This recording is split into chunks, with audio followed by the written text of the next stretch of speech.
Hello ವೀಕ್ಷಕರೇ, welcome back to ಸಿರ್ಸುಲೋಕ್ಸ್. ಇವತ್ತು ಲಿಖಿತ ನಿಮ್ಮೆಲ್ಲರನ್ನ ವೆಲ್ಕಮ್ ಮಾಡ್ತಾಯಿದ್ದಾಳೆ. ಸುಮ್ಮನೆ ಏನು ಮಾಡ್ತಾಯಿದ್ದಾರೆ ಅಂತ ನೋಡ್ಕೊಬರಕ್ಕೆ ಹೋದ್ವಿ. ಒಂದು ಸೂಪರ್ ಆಗಿರ್ತಕ್ಕಂಥ ಎಕ್ಸ್ಪೀರಿಯೆನ್ಸು ನಮಗೆ ಸಿಕ್ತು ಅಂತ ಹೇಳಬಹುದು.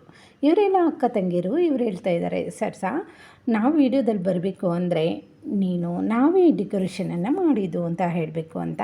ಅದಕ್ಕೆ ಖಂಡಿತ ನೀವೇ ಮಾಡಿದ್ದು ಅಂತ ಹೇಳ್ತೀನಿ ಅಂತ ಹೇಳ್ತಾ ಇದ್ದೀನಿ. ಸುಧಕ್ಕ ಹೇಳ್ತಾ ಇದ್ದಾರೆ, ಸರ್ಸ ನೀನು ಸುಮಾ ಯಾಕೆ ಗೃಹ ಪ್ರವೇಶಗಳಿಗೆ ಡೆಕೋರೇಷನನ್ನು ಮಾಡೋದಕ್ಕೆ ಒಪ್ಕೋಬಾರ್ದು ಅಂತ. ನೀವು ಈ ರೀತಿ ಒಪ್ಕೊಂಡ್ರೆ ಸಾಕು, ನಿಮ್ಮ ಗಂಡಂದರಿಗಿಂತ ಹೆಚ್ಚಾಗಿ ದುಡಿತೀರಾ ಅಂತ ಹೇಳ್ತಾ ಇದ್ದಾರೆ. ನಿಜ ಅಲ್ವಾ? ಹೆಣ್ಮಕ್ಳು ಮನಸ್ಸು ಮಾಡಿದ್ರೆ ಏನು ಅನ್ಬೇಕಾದ್ರೂ ಸಾಧಿಸಬಹುದು. ಇದು ನನ್ನ ಫ್ರೆಂಡು ವಿನೋದ ಅವರ ಮನೆಯ ಗೃಹ ಪ್ರವೇಶ. ಅವ್ರು ನಂಗೆ ಗೊತ್ತಿರೋದ್ರಿಂದ ಏನು ಮಾಡ್ತಾಯಿದ್ದಾರೆ ಅಂತ ನೋಡ್ಕೊಬರೋಣ ಅಂತ ಹೋದೆ ಸಾಯಂಕಾಲ.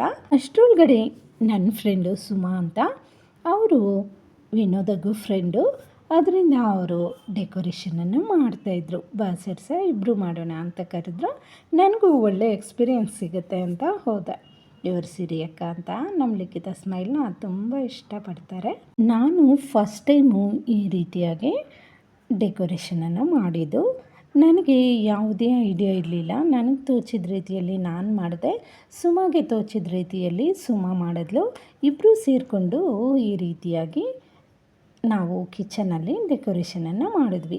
ಇವರು ವಿನೋದ ಅಂತ, ಇವ್ರದ್ದೇ ಗೃಹ ಪ್ರವೇಶ. ಅವ್ರ ಹಿಂದೆ ಇರೋರು ಸುಮಾ ಅಂತ.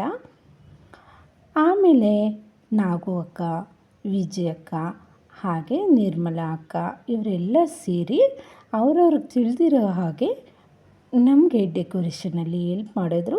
ಹಾಗೆ ಪೂಜೆಗೆ ಏನೇನು ಬೇಕೋ ಎಲ್ಲ ಸಿದ್ಧತೆಗಳನ್ನು ಮಾಡಿಕೊಂಡ್ರು. ಫೈನಲಾಗಿ ಈ ರೀತಿಯಾಗಿ ನಾವು ಅಲಂಕಾರನ ಮಾಡಿದ್ದೀವಿ. ಇಷ್ಟೆಲ್ಲ ಅಲಂಕಾರ ಮುಗಿಯೋಷ್ಟೊಳಗಡೆ ರಾತ್ರಿ 9:30 10 ಗಂಟೆ ಆಯಿತು. ನಾನು ನಮ್ಮ ಮನೆಗೆ ಹೊರಟೆ, ಸ್ವಲ್ಪ ಕೆಲಸ ಇದೆ ಅಂತ. ಈ ಅಕ್ಕಂದ್ರೆಲ್ಲ ಸ್ವಲ್ಪ ಹೊತ್ತು ಇದ್ದು ಹೋದ್ರಂತ. ಬೆಳಗ್ಗೆ ಪೂಜೆಗೆ ನಾನು ನನ್ನ ಮಗಳು ರೆಡಿಯಾಗಿ ಹೋಗ್ತಾಯಿದ್ದೀವಿ. ಮನೆ ಹತ್ರನೇ ಫಂಕ್ಷನ್ ಇರೋದ್ರಿಂದ ಸಿಂಪಲ್ಲಾಗಿ ರೆಡಿಯಾಗಿ ಹೋಗ್ತಾಯಿದ್ದೀವಿ. ಹೋಗೋಷ್ಟರೊಳಗಡೆ ಪೂಜೆನೇ ಮುಗ್ದೋಗಿತ್ತು. ಸ್ವಲ್ಪ ಲೇಟ್ ಆಯಿತು. ದೇವರನ್ನೆಲ್ಲ ತುಂಬ ಚೆನ್ನಾಗಿ ಅಲಂಕಾರ ಮಾಡಿದರು. ಜೊತೆಗೆ ಕಲಶಗಳನ್ನಿಟ್ಟು ಪೂಜೆ ಮಾಡಿದರು. ಇವರು ಲಕ್ಷ್ಮೀ ಪೂಜೆನ ಮಾತ್ರ ಮಾಡಿದರು. ಸತ್ಯನಾರಾಯಣ ಪೂಜೆ ಏನೂ ಮಾಡಿರಲಿಲ್ಲ. ಸಿಂಪಲ್ಲಾಗಿ ತುಂಬ ಚೆನ್ನಾಗಿ ಪೂಜೆನ ಮಾಡಿಕೊಟ್ಟಿದ್ರು ಪುರೋಹಿತರು. ಫೈನಲಾಗಿ ಡೆಕೋರೇಷನ್ನು ಯಾವ ರೀತಿ ಬಂದಿದೆ ಅನ್ನೋದನ್ನು ನೋಡೋಣ ಬನ್ನಿ. ನನಗೆ ವಿಡಿಯೋ ಮಾಡ್ಕೋಬೇಕು ಅಂತ ಯಾವುದೇ ಐಡಿಯಾ ಇರಲಿಲ್ಲ. ನಾನು ಸುಮ್ಮನೆ ನೋಡ್ಕೊಬರೋಣ ಅಂತ ಹೋದೆ. ಮೊದಲೇ ಗೊತ್ತಿದ್ದರೆ ಯಾವ ರೀತಿ ಅಲಂಕಾರ ಮಾಡಿದ್ವಿ ಅನ್ನೋದನ್ನೆಲ್ಲ ವಿಡಿಯೋ ಮಾಡ್ತಾಯಿದ್ದೆ. ಬೆಳಗ್ಗೆ ಸುಮಾರು ಜನ ಬಂದಿದ್ದರಿಂದ ಏನು ವೀಡಿಯೋಸು ಮಾಡ್ಕೊಳ್ಳೋಕ್ಕಾಗಲಿಲ್ಲ ನನಗೆ. ವಿನೋದನು ತುಂಬ ಚೆನ್ನಾಗಿ ರೆಡಿಯಾಗಿದ್ದರು. ಫೈನಲಿ ಡೆಕೋರೇಷನ್ನು ಈ ರೀತಿಯಾಗಿ ಬಂದಿತ್ತು. ಒನಕೆಗೆ ವಿಜಯಕ್ಕ ತುಂಬ ಚೆನ್ನಾಗಿ ಸೀರೆನ ಉಡಿಸಿದ್ರು. ತುಂಬ ಸೊಗಸಾಗಿ ಕಾಣಿಸ್ತಾ ಇತ್ತು.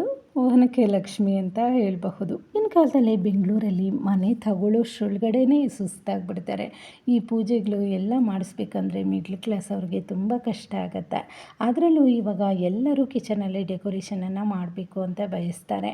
ನಾವೇ ನಮ್ಮ ಕೈಯಾರೆ ಮಾಡಿಕೊಂಡ್ರೆ ದುಡ್ಡು ಉಳಿಯುತ್ತೆ. ಬಂದವರೆಲ್ಲ ತುಂಬ ಚೆನ್ನಾಗಿ ಮಾಡಿದ್ದೀರಾ ಅಂತ ಹೇಳಿದ್ರೆ ನಮಗೆ ತುಂಬ ಖುಷಿಯಾಗುತ್ತಲ್ವ. ಇದೆಲ್ಲವನ್ನು ಈ ವಿಡಿಯೋದಲ್ಲಿ ಬಂದಿರತಕ್ಕಂಥ ಎಲ್ಲ ಅಕ್ಕಂದ್ರ ಜೊತೆ ನಾನು ಒಂದು ಕೈ ಜೋಡಿಸಿ ಇಷ್ಟು ಅಲಂಕಾರನ ಮಾಡಿ ಮುಗಿಸಿದ್ದೀವಿ. ವೀಕ್ಷಕರೇ, ನಿಮಗೇನಾದರೂ ಇಷ್ಟ ಆಗಿದ್ದರೆ ಒಂದು ಲೈಕ್ ಕೊಡೋದನ್ನು ಮರಿಬೇಡಿ. Thank you for watching.